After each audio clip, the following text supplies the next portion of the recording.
Senhores, agora nós vamos entrar nos 3 painéis que nós estamos programados na tarde de hoje. No primeiro painel, nós temos a temática Posição do Brasil no cenário mundial.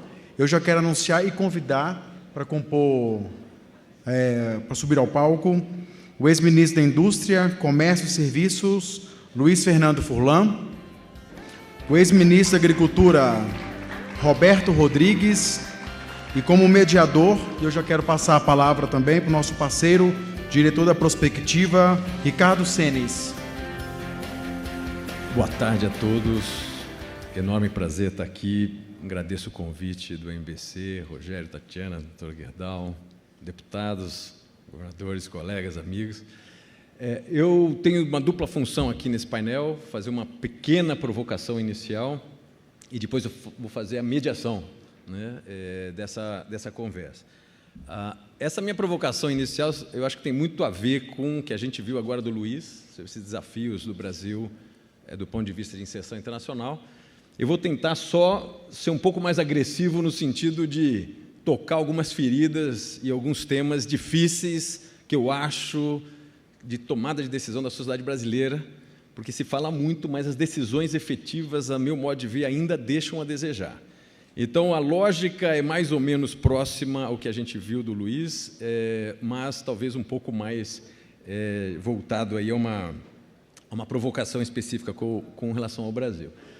E para não mudar muito a lógica do que todos nós temos vivido no Brasil, essa montanha-russa de ficar muito pessimista, muito otimista, muito pessimista, essa apresentação vai seguir a mesma lógica, vai começar um tanto quanto pessimista e vou tentar acabar de uma maneira minimamente otimista. Deixa eu começar, então, com algumas falas. Isso aqui que eu vou comentar, ele tem a ver também com um pouco da nossa experiência, esses são os países que a gente tem em escritório, então um pouco desse desafio, nós estamos acompanhados de outros tantos países, isso não é um dilema só do Brasil. Mas vamos lá, primeira questão que eu acho que, de maneira sintética, né, do que o Luiz já apresentou e outros debates já apresentaram, possivelmente o chamado triângulo da competitividade mudou nos últimos anos. Mudou porque tem novos componentes que possivelmente não estavam aqui 10, 15 anos atrás, ou pelo menos não estavam dessa maneira. Eu diria que tem 3 pontos fundamentais e que vão definir, talvez, uma inserção competitiva do Brasil no mundo. Como a gente tem discutido, é a tal da revolução tecnológica / economia digital, porque eu acho que são dinâmicas diferentes. Você tem revolução tecnológica em alguns aspectos que não são necessariamente economia digital, tem a ver com novos materiais, biotecnologia, etc. Então, eu estou colocando um primeiro hub do nosso desafio nesse binômio revolução tecnológica e economia digital. O segundo é a economia do baixo carbono, que eu acho que fundamentalmente tem a ver com todo esse debate sobre as restrições de questão ambiental, no sentido geral, biotecnologia, biodiversidade, etc., mas em específico, talvez a agenda que tenha andado mais rápido ou mais obrigatória é a questão do carbono. E o terceiro, e aí sim, um componente realmente um pouco mais recente, que diz respeito à nova geopolítica que o mundo ingressou, talvez nos últimos anos, e que tudo indica, isso não vai ser uma parte do debate aqui com os meus colegas de mesa aqui, 2 ex-ministros, liderança da economia brasileira, empresário brasileira, que tem a ver com como o Brasil vai se posicionar nesse jogo. Provocação 1, e que vocês vão ver aí a origem desse gráfico, os senhores já devem conhecer, a chamada curva sorriso, né, onde você compara na cadeia de valor aonde tem a maior parte da agregação de valor ao longo da cadeia. Vocês conhecem a curva sorriso tradicional, foi desenhada há tempos atrás. A grande questão é que essa curva sorriso, o sorriso está ficando mais agudo. Essa diferenciação em termos de agregação de valor ao longo da cadeia, ela está ficando cada vez mais aguda para as partes iniciais da cadeia e final da cadeia. Primeira provocação aqui. Essas curvas, da maneira que estão sendo desenhadas, e os novos estatísticos, inclusive da OCDE, já não faz mais diferenciação entre bens e serviços. Então, aquela lógica de, às vezes, de pensar política industrial como uma política numa certa área da economia, ou uma política tecnológica como uma outra área da economia, cada vez menos faz sentido. Essas cadeias são cada vez mais integradas. Pensar política tecnológica e industrial cada vez mais integral. E a pergunta vai ser se o Brasil chegou perto desse desafio. Segundo, com a questão geopolítica avançando, a minha pergunta, que vou depois desenvolver com meus colegas, essa curva vai piorar do ponto de vista da nossa inserção? Quais novos componentes estão aí atrás? Terceira questão, que diz respeito aos serviços, talvez do que a gente está lidando aqui na nossa economia, como olhando para frente. Onde que estaria a produção do agronegócio no Brasil nessa cadeia? Onde estaria a indústria brasileira nessa cadeia? E onde estaria, e aí vem a terceira provocação, o nosso papel na produção da nova energia, da energia renovável no mundo? E nesses três segmentos, pessoal, a minha impressão, Rogério, com licença poética aqui, eu acho que nós estamos nos concentrando na parte de baixo dessa curva, nos três segmentos, na agricultura, na indústria e no serviço. Mas vamos discutir, isso aqui é provocação pura, chutar canela para a gente aquecer o debate. Então, fundamentalmente, as perguntas desse gráfico como que a ESG, né, a lógica ESG e os desafios geopolíticos impactam esse tipo de disputa por agregação de valor no mundo. Como que a gente tem avançado? Dados do OCDE de novo. Como é que a gente tem avançado do ponto de vista dessa disputa por valor agregado? Isso aqui é a balança de pagamento, a balança comercial do Brasil por intensidade tecnológica. Como vocês podem ver, nós estamos ficando cada vez mais superavitários nos segmentos, e de novo aqui não é só bem não, é bem e serviço, nós estamos ficando cada vez mais superavitários nos setores de baixa e média-baixa intensidade tecnológica, e cada vez mais deficitário nos setores de média, alta e muito alta tecnologia. Ou seja, se a gente olhar dos últimos anos, nós estamos andando nesse sentido de agregação de valor, e acho que o Luiz já mencionou isso, nós estamos andando para trás. Então, assim, essa é a provocação que eu gostaria de fazer no sentido dessa montanha-russa mais para o lado pessimista, olhando agora a montanha-russa para cima, tentando identificar alguns pontos mais positivos. Desafios é óbvio, né? A gente tem e o Rogério mencionou até com esse número que o MBC já, em colaboração com outros institutos, indicou que o nosso custo do Brasil está em torno de 1,5 trilhão, num PIB de mais ou menos 8, 9 trilhões. Então, nós estamos falando, não tem dúvida com relação a isso. A questão é que então, assim, o ambiente de negócio, em geral, médio no Brasil é ruim. Agora, a pergunta que eu queria fazer é, será que nós temos um ambiente de negócio para inovação ainda pior do que do ambiente de negócio? Eu arriscaria dizer que sim.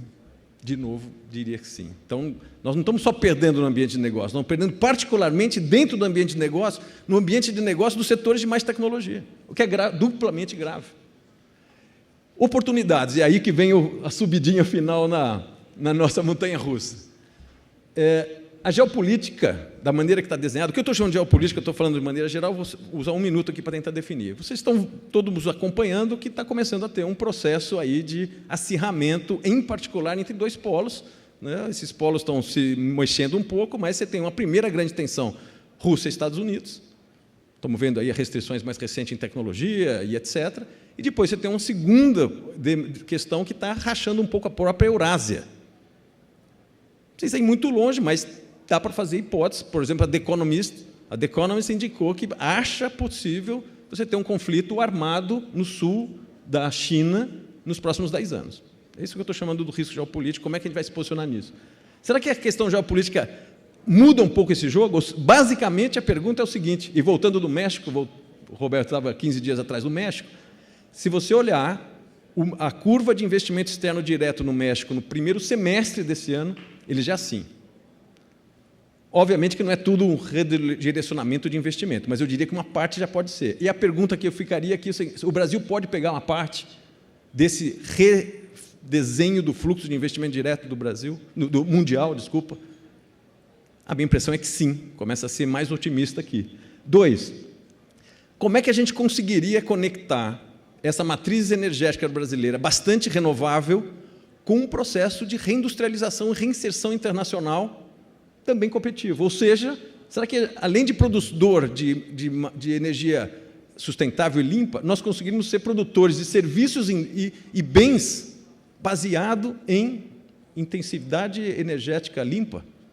Eu acho que, de novo, é uma segunda oportunidade. Terceiro, e aí também provocando um pouco a discussão, se os senhores olharem o plano de transição energética dos Estados Unidos e da Europa, a meu juízo, Roberto Furlan, que é isso que eu vou querer discutir com vocês, é basicamente política industrial e tecnológica. Não é política de transição energética em si. Ela é uma política de transição do ponto de vista industrial e tecnológico. Provocação de novo aqui, Gerdau. Vamos ver o que eles estão falando quando a gente olha aqueles pacotes, se nós estamos falando de energia ou estamos falando de indústria e tecnologia. E eu acho uma oportunidade para o Brasil de novo. E, finalmente, um setor que, no Brasil, por N razões, se mostra particularmente dinâmico, que me parece que é uma oportunidade ainda mal aproveitada, que é o setor de TI. O setor de TI no Brasil, ele se compara em dinamismo com os setores que a gente consegue ter um superávit, que são os setores mais básicos do ponto de vista de agregação de valor. Então, eu encerro aqui minha provocação, Roberto Furlan, e basicamente a ideia era incomodá-los e, no final, tentar dar alguns sinais de onde a gente pode tentar a solução. Então, muito obrigado. Eu vou parar essa introdução aqui e vamos para o nosso debate. Obrigado.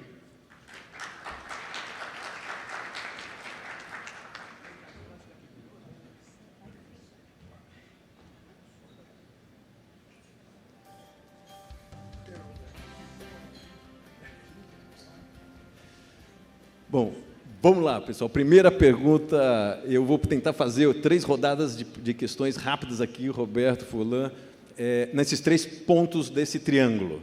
Deixa eu começar com a ponta mais complicada. Olhando os números aí do balanço comercial brasileiro, que está cada vez mais deficitário nos setores de mais alta tecnologia e mais superavitários no setor de baixa e média tecnologia. Vocês concordam com essa hipótese? Essa leitura está simplificando, por exemplo, o que é o agronegócio, está simplificando o que é a inserção do Brasil, ou esse diagnóstico faz sentido na visão de vocês? Começarei com o Roberto, por favor. Tá aqui.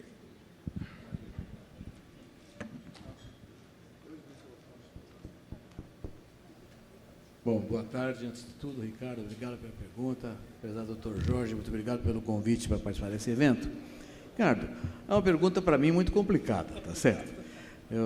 Obviamente, eu tenho que puxar a brasa para a minha sardinha aqui para responder a tua pergunta. Mas o fato é o seguinte, o agronegócio brasileiro tem crescido espetacularmente com base em tecnologia. A base, o processo é tecnológico. São 3 fatores que permitiram crescer do agronegócio. Primeiro, tecnologia. E os números por trás disso aí são óbvios. Né? Vou dar 2 números aqui. Área plantada com grãos no Brasil. Não sei se 90, eu uso 1990 porque eu ando do plano Collor, então tem uma importante mudança de comportamento. 1990 até hoje, a área com grãos no Brasil cresceu 93%, a área plantada com grãos. E a produção cresceu 430%. Tecnologia na veia, tá certo? Mas por trás disso é um dado muito mais relevante ainda. Hoje nós cultivamos no Brasil 74 milhões de hectares com grãos. 74. Na verdade, são 49. Nós, como fazemos 2 até 3 safras no mesmo ano, na mesma área, a soma das mesmas áreas são 74 milhões de hectares. Se nós tivéssemos hoje a produtividade de 1990, precisaríamos de mais 113 milhões de hectares para colher a safra desse ano. Ou seja, tecnologia com sustentabilidade. Então, é um negócio fantástico. Mais número. 2001 foi o primeiro ano que nós produzimos 100 milhões de toneladas de grãos. Ou seja, 500 anos para produzir 100 milhões de toneladas de grãos. 14 anos depois, 2015, 200 milhões de toneladas. Esse ano, 7 anos depois, 300 milhões de toneladas. Isso é... Qual é o país que faz isso? Mais. Em 2020, o agronegócio brasileiro exportou 100 bilhões de dólares. Tinha crescido 20 vezes de 2000 até 2020. 100 bilhões de dólares. No ano passado, 120. Esse ano, 150 bilhões de dólares. O agronegócio tem uma dinâmica extraordinária em relação aos demais setores da economia brasileira. E é tecnologia. Basicamente tecnologia. Empreendedorismo e algumas políticas públicas. Bom, dizendo isso, e eu ouvi muito o que o doutor Luiz falou, fiquei muito impressionado e um pouco chateado e pessimista para quem tem 80 anos, olhar para frente dá um pouco de medo em relação ao que nos espera no tempo útil da existência.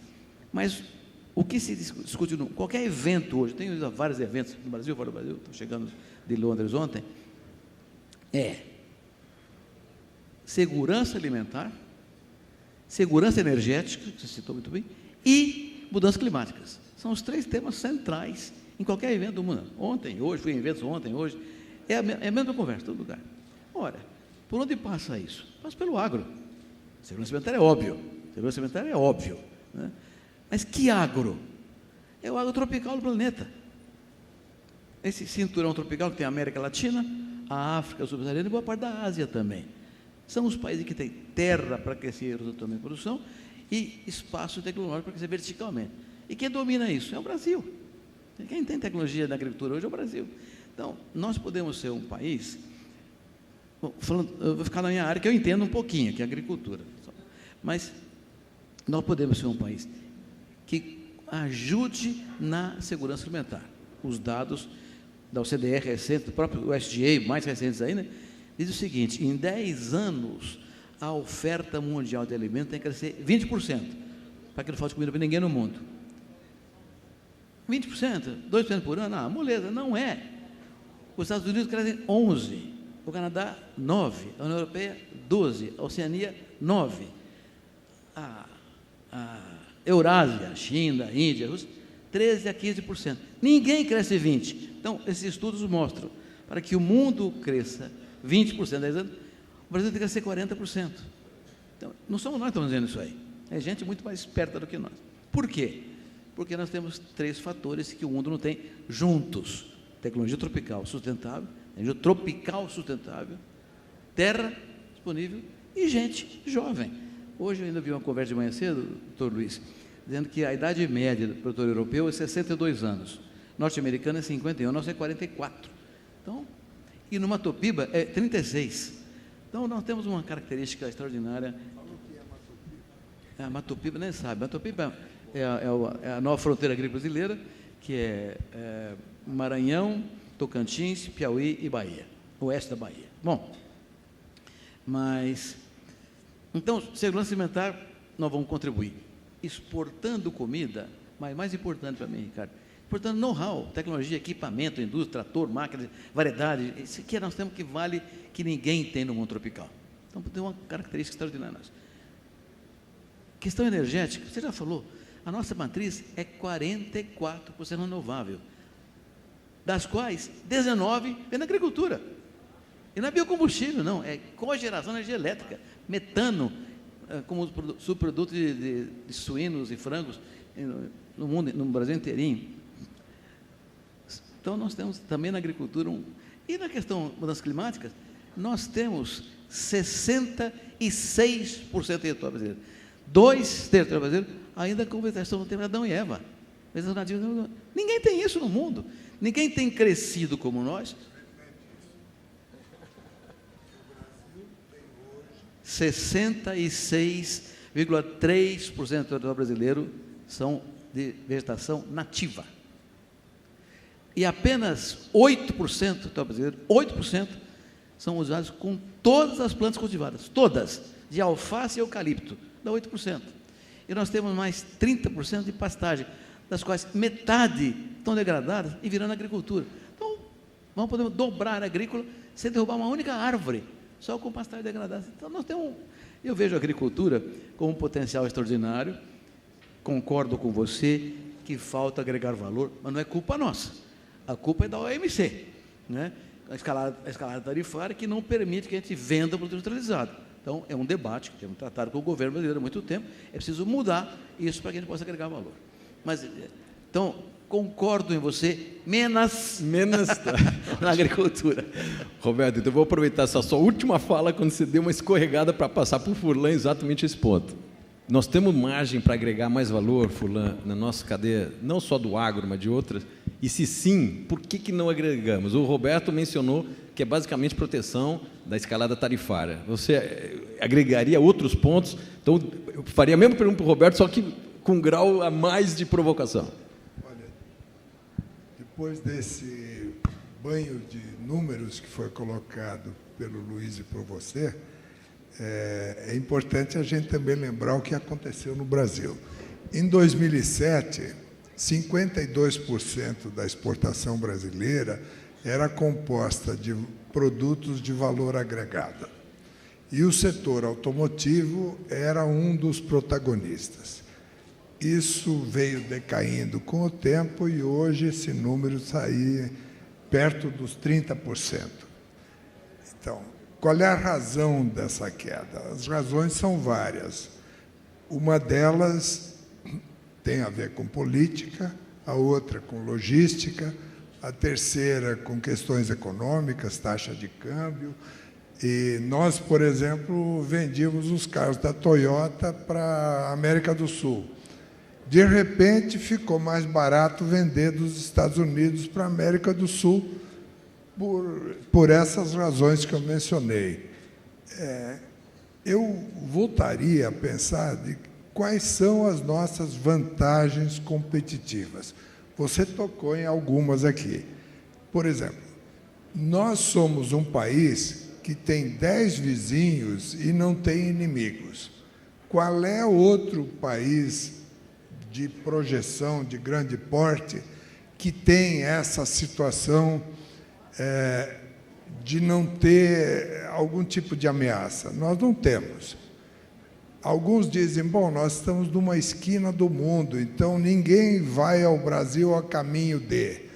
É aqui. Isso também é uma vantagem, né? No caso de um conflito mundial, isso pode, de novo, ser uma vantagem, porque nós estamos num canto que não será afetado diretamente por um conflito.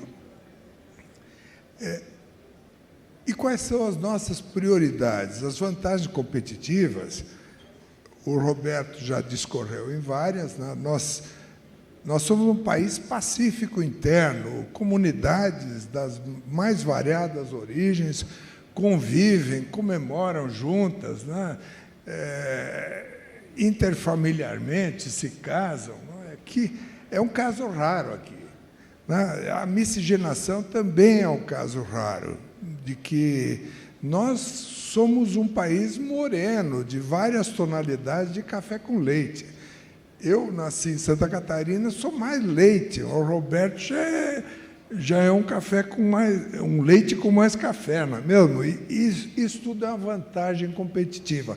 Quando você fala hoje nessa crise de abastecimento, de procurar locais que sejam friendly, nearshoring, nós somos um grande candidato para ser depositário de investimentos, porque está provado agora que tudo aquilo da globalização que se prometia, do just-in-time e tudo, deu uma micada grande com pandemia e com a invasão da Ucrânia, não é? Então, cadeias produtivas que estão paralisadas porque não têm acesso a componentes ou a produtos. Outra coisa também que nós devíamos olhar é identificar as oportunidades. Quer dizer, aquela ideia de que o país deve ser autossuficiente em tudo, que vigorou, acho que nos anos 70, ela não faz mais sentido, né? Tem coisas que nós podemos ser mais competitivos que os outros e tem outras que nós temos que comprar de alguém. E isso, você falou aí, e o Roberto também, precisamos de uma política industrial. Este governo que vai entrar vai tocar no assunto de política industrial, de prioridades, de onde é que vai o investimento. O BNDES, como foi anunciado, voltando para o Ministério de Indústria, Comércio, Serviços e Desenvolvimento, ele volta a ter um papel indutor e não apenas um banco de menor porte, que acabou ficando. Então, identificar onde é que estão as nossas oportunidades. Há muitos estudos e diagnósticos para isso. Outra coisa também que eu sinto muita falta, e o Roberto, que tem mais quilometragem que eu, sente, é que o empresariado brasileiro e as autoridades brasileiras não gostam de participar no exterior, não gostam de ir ao World Economic Forum, de ir na OMC, agora na COP até que foi muita gente, né? Mas na OCDE, quer dizer, parece que nós ficamos aqui numa redoma no Brasil, né? Onde, com raras exceções, grandes empresários não se preocupam com essas questões. E lá você não só discute questões do momento, mas também cria um networking que pode valer muito depois para você levar as coisas adiante. Nós temos também que cultivar aliados. 2 minutos. Nós temos que sair da defensiva. Nesses últimos anos, nós ficamos nos defendendo. Isso que o Roberto falou mostra que nós devíamos estar na ofensiva. A Amazônia não é um patrimônio negativo, é um grande ativo, é um tesouro que nós temos. E nós temos que sair da defensiva, sair do negativo para o positivo. Na área agrícola, por exemplo, aqui foi falado pelo governador Zema, né, o queijo Serra da Canastra, depois de tanto tempo, ele virou denominação de origem. Vocês que gostam de camembert, de Roquefort, né, de grana padano, hoje nós temos denominações de origem no Brasil que criam valor, seja ela no café do Cerrado ou de lá de uma parte de Minas, mas isso cria valor.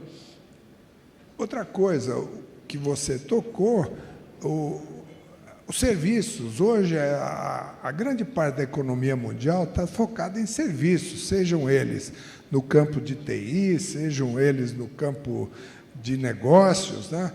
Algumas empresas que são, no meu modo de entender, ícones nessa área, não são mencionadas. Eu, outro dia, estava com o Marco Stefanini, você deve conhecer. O Marco, ele e a mulher têm uma empresa que tem dezenas de milhares de funcionários em quase 20 países, né, prestando serviços nessa área de informática e de suporte. E, finalmente, a questão do racional e do emocional. Há dias atrás, eu conversando com o presidente da maior rede de drogarias do Brasil, eu falei, escuta, com esse negócio de internet, como é que vocês continuam abrindo lojas? Mas por que você abre loja? Eu, por exemplo, compro remédio pela internet. Você manda a receita, tudo. Ele falou, porque a loja é onde tem a compra emocional.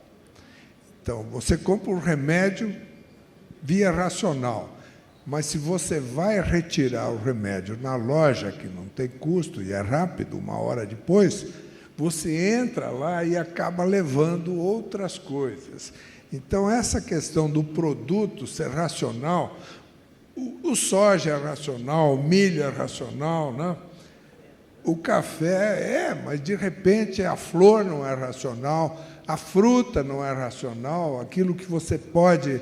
Você vai no Japão e compra um melão e põe numa caixinha, custa $100, e você dá de presente quando vai jantar na casa de uma família, e a pessoa fica, puxa, ganhei um melão, não é mesmo?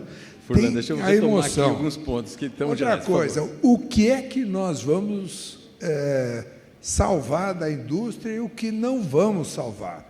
Ontem mesmo estava numa conversa sobre a inundação que tem no Brasil hoje de pneus importados, porque o governo atual tirou o imposto de pneus de caminhão e de tratores importados e tem pneu de toda parte entrando, né? Aí me foi dito, o México tinha 8 fábricas de pneus, dessas tradicionais. Quantas tem hoje? 0. porque todo o mercado é abastecido com pneus asiáticos.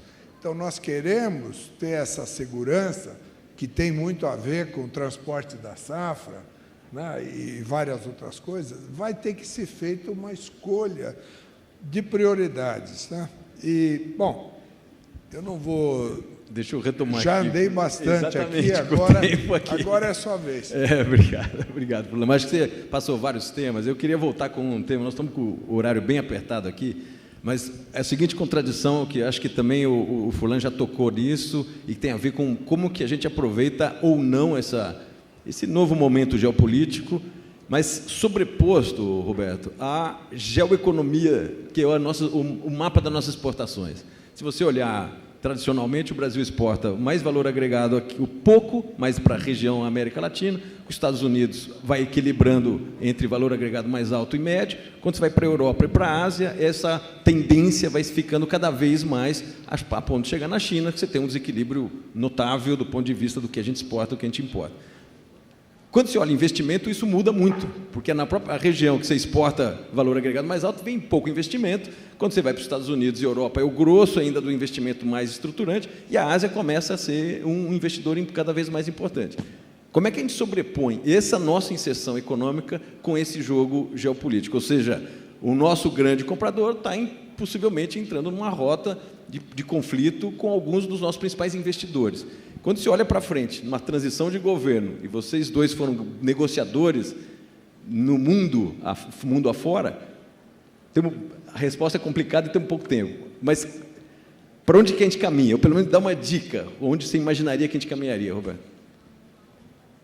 Agricultura, tá? O resto não me concerne, é verdade? Sim. Bom, o Luiz e eu somos tão antigos que nós vimos em Genebra antes do OMC existir. No GATT. Quando era o GATT ainda. Então, nós andamos pelo mundo inteiro vendo essas questões aí. Mas eu estou olhando essa questão geopolítica, viu, Ricardão, com uma visão um pouco caipira, né? Eu vejo o mundo um novo velho, né? Nós estamos voltando para uma bipolaridade global. Tem um Ocidente rico, poderoso e sem estratégia. E uma China, com o seu entorno todo, inclusive de caráter europeu, com estratégia, rico e poderoso. E nós? Nós somos um país do Ocidente pendurado na China. Então, pode parecer uma questão difícil, mas eu acho que é uma baita oportunidade para um país desse tamanho, que ocupa 8% do território com a agricultura. Segurança alimentar é uma demanda global estratégica. Segurança alimentar não é um conceito, expressão idiomática. Segurança alimentar é a única garantia de estabilidade política e social num país. Sri Lanka é o último exemplo, mas a Primavera Árabe também foi um exemplo disso. Tem fome e derruba o governo. Então, a segurança alimentar é um negócio tão essencial. Quando a pandemia explodiu, os países que não eram suficientes correram ao mercado para comprar comida. Não tinha, porque os estoques eram baixos. Resultado, dobrou em dólar. Preço de soja, arroz, milho, café, açúcar, dobrou em dólar. O que os países fizeram? Vão plantar mais. Não tinha insumo, cadeia produtiva foram rompidas com a pandemia. Dobrou o preço dos insumos. Então, esse é o cenário que nós temos. E a renda caiu por causa do desemprego no mundo inteirinho. O segurança alimentar é um negócio dramático no mundo de hoje. E nós podemos ser um agente extraordinário para isso aí. Então, eu vejo na geopolítica, desenhada com essa dicotomia teórica, se puder dizer isso, uma enorme oportunidade para o Brasil. Se nós tivermos um mínimo de competência, então uma oportunidade, mas como dizia o antigo Roberto Campos, o Brasil tem uma enorme capacidade de perder oportunidades, né? Então vamos ver se nós conseguimos tocar isso direito para frente agora. Obrigado, Roberto. Então, a leitura... Mas, pois não. Só um tema. Claro. Você falou muito em ESG, que na verdade é um Ed velho da sustentabilidade, tá certo? Nós estamos fazendo coisas incríveis para manter a sustentabilidade. O Brasil importa trigo desde que existe, né? Nós importamos hoje 40% do trigo nós consumimos no Brasil, 40%.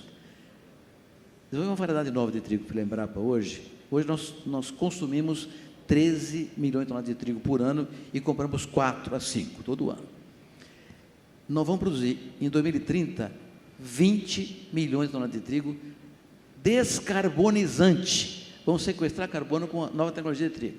A pecuária de corte brasileira hoje sequestra carbono mais do que emite metano. Então, é sustentável. O que temos que fazer é o seguinte: acabar com ilegalidades que mancham a gente. Desmatamento ilegal, invasão de terra, incêndio criminoso, garimpo ilegal, leis que não foram instaladas. O Código Florestal brasileiro é o mais lindo do mundo. Não foi implantado, tem 10 anos, não foi implantado até hoje ainda. A questão fundiária na Amazônia. Então, tem que resolver essa questão da ilegalidade. Isso limpa a imagem do Brasil e ninguém segura a gente. Obrigado, Roberto. Agora eu vou... Pronto. Agora a gente tem que fazer um exercício aqui, Furlan, de 2 minutos e meio. A pergunta é o seguinte: o Roberto fez uma leitura positiva dessa pseudo-contradição que eu indiquei entre os nossos interesses econômicos, internacionais, e esse mundo geopolítico que pode estar caminhando para um ambiente mais conflituoso. Você faz uma leitura positiva com 2 minutos e meio de tempo? Pô, quero dizer que eu sou otimista, né? Sou corintiano e estou sempre acreditando que vai melhorar, né? Mas o ponto que o Roberto levantou, eu concordo plenamente. Há dias atrás eu participei de um debate sobre a possibilidade do Brasil produzir hidrogênio líquido nas 2 bacias ali do Rio Grande do Norte e do Ceará, né? Usando os portos de Pecém e o outro porto para exportar. E como é que você produz isso? Você produz com energia elétrica. Mas de onde vem a energia elétrica? Vem da possibilidade de ampliar as eólicas, inclusive dentro d'água, que o Brasil, diferentemente de outros países, não explora. Então, você pegaria uma energia de um vento que lá é 24 horas, é constante, e na mesma direção, diferente do Mar do Norte e outros, e pegaria essa energia, lembrando um pouco a Dilma, e você poderia exportar a energia, o vento, através do hidrogênio verde, né, com navios especializados. E o potencial para isso, que me foi dado por estudiosos, é de 10 Itaipus. Não estou falando de miséria, não. 10 Itaipus de capacidade. Hoje, o Nordeste já é abastecido, em boa parte do ano, com energia eólica e solar. Então, esse tipo de coisa, inclusive as placas que tem aqui na represa aqui de São Paulo, hoje tem placas solares em cima da água da represa de Guarapiranga. Vocês estão sabendo? Isso aí não tem grande onda, não tem variação. O Brasil tem enormes vantagens para ser exploradas que se ligam às questões ambientais. E a descarbonização, que você aplicou ali um gráfico que era meio pessimista, no Brasil ela vem essencialmente de queimadas. Não vem de combustíveis fósseis diferentes dos principais poluidores do mundo. Então, não estamos usando carvão. O nosso problema não é o combustível fóssil, é fazer cumprir a lei. Está errado, pau. Por que o brasileiro respeita o trânsito nos Estados Unidos ou na Suíça? Porque, se não respeitar, pau, é multa, vai preso, vai na frente do juiz argumentar. E, infelizmente, nós deixamos, como disse um nosso colega, posso dizer colega, né? Nós deixamos passar a boiada nesse período. Não dá para passar a boiada. Nós temos que voltar a ser um país sério, que cumpre com seus compromissos, e nós vamos criar valor ali. O Roberto sempre diz, mas hoje não falou, que um frango é a transformação de farelo de soja e milho.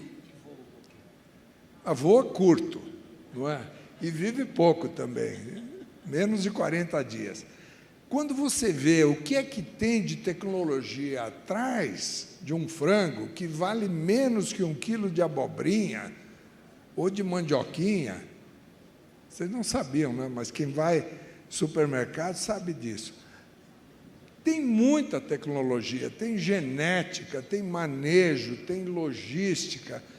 tem o dia certo, tem música no abatedouro, tem luz apagada, tem aspersão de água para acalmar a temperatura. Tem tanta coisa que existe atrás disso que não tem num pé de mandioquinha. Então, quando nós exportamos, e a empresa que eu presidi anos atrás é o maior exportador mundial de frangos, tem atrás disso uma enorme cadeia produtiva, inclusive com pequenos produtores integrados que receberam tecnologia. Então, não dá para dizer, esse é um produto básico. Tudo bem, você vai lá ver para entender que tem 2 anos de uma cadeia produtiva pensada. Obrigado, Furlan. Bom, infelizmente encerrou nosso tempo aqui. Eu tentei ser provocativo, mas os nossos colegas são mais espertos do que as minhas perguntas foram capazes de induzir. Mais dúvidas que respostas. Mas agradecer de novo as 2 figuras que são icônicas no Brasil, porque realmente essa história que o Roberto e o Furlan iam em Genebra antes da OMC, eu acho que é um símbolo de como lideranças assim fazem diferença no Brasil. Muito obrigado a todos. Eu queria lembrar uma frase que eu aprendi com meu avô, e que o Roberto pratica. Palavras comovem, o exemplo arrasta. Perfeito. Então, nós precisamos ter no Brasil exemplos bons como a Gerdau, Stefanini, a WEG, a Sadia, tantos outros, que são exemplos bons, como a Havaianas, que é uma coisa mundial. Eu fiquei orgulhoso quando vi numa vitrine da República Tcheca uma Havaiana falsificada. Eu falei, só falsifica o que tem valor, não é mesmo? Esse tipo de coisa deve ser orgulho brasileiro, e nós precisamos ter mais marcas brasileiras, mais penetração em mercado, mais logística, mais distribuição, chegar direto no consumidor. Tudo isso, um dos maiores produtores de frutas do mundo, este país, é um exportador pífio. Até falou ali, porque a estrada chacoalha muito, a fruta chega estragada no destino. Ok.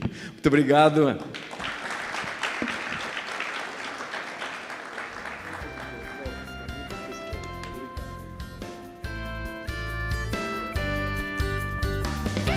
Obrigado a todos pelo painel.